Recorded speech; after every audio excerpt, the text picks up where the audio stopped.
Hi friends, ఈరోజు మనము ఇంకో కొత్త ఎక్సెల్ టిప్ని నేర్చుకుందాము. అదేంటంటే మనము ఎప్పుడైనా ప్రొజెక్టెడ్ వాల్యూస్ని చూపించాలంటే ఎలా అంటే నాకు ఈ నెల శాలరీ ఒక 10,000 వచ్చింది. నెక్స్ట్ మంత్ నాకు 20% హైక్ వస్తుంది. సో నాకు శాలరీ టోటల్గా ఎంత వస్తుంది? సో ఇటువంటి క్వశ్చన్స్ లేదంటే మార్కెటింగ్ వాళ్ళకి ఈ మంత్ సేల్స్ ఎంత ఉన్నాయి, ఒక 10% పెరిగిన సేల్స్ నెక్స్ట్ మంత్లో రావాలంటే ఎంత చూపించాలి? సో ఇటువంటి వాల్యూస్కి ఒక సింపుల్ ఫార్ములా ఉందండి. సో ఇక్కడ నేను శాంపిల్గా ఒక 4 కంపెనీస్ తీసుకున్నాను. వాటి యొక్క Q1 సేల్స్ అని చెప్పేసి కొన్ని ర్యాండమ్ నెంబర్స్ చూపించాను. సో ఇక్కడ మనము 20% ప్రొజెక్ట్ గ్రోత్ చేస్తే ఆ నెంబర్ ఎలా ఉంటుందో చూద్దాం. ఈక్వల్ టు ఏ సెల్‌లో ఉన్న వాల్యూకి 20% కావాలో ఆ సెల్‌లో ఉన్న వాల్యూకి ఇంటూ 20%. సో ఇలా చేస్తే మీకేమవుతుందంటే మీకు B2లో ఏ నెంబర్ అయితే ఉందో 23,400 పైన 20% గ్రోత్ వచ్చేసి 4,680. కానీ ఫార్ములా ఇక్కడ వరకే కాదండి.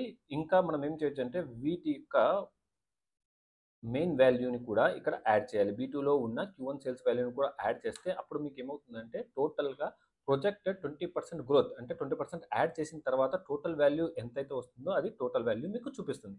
సో అదే ఫార్ములాని మనము కిందకి డ్రాగ్ చేసి కంట్రోల్ డి ప్రెస్ చేస్తే పైనున్న ఫార్ములా ఆటోమేటిక్‌గా మనకు కిందికి వస్తుంది. సో చూసారు కదా ఫ్రెండ్స్, ఈ టిప్ మీకు నచ్చినట్లయితే మీ ఫ్రెండ్స్ అందరికీ షేర్ చేయండి.